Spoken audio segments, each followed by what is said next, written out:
நான் மன்னிப்பு கேட்பதா? என் கை கட்டப்பட்டது இதுவரை உன் கழுத்து கழட்டப்படாமல் இருக்க என் தாய் கேட்டிருக்க வேண்டுவதை அவள் தள்ளாத வயதிலும் பொல்லாத புலியாக உன் மீது பாய்ந்திருப்பாள்.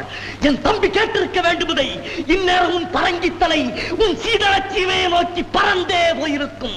என் தமிழ் புலவன் மட்டும் இங்கு இருந்திருந்தால் அறம் பாடிய உன் ஆவியை கருக்கி இருப்பான்.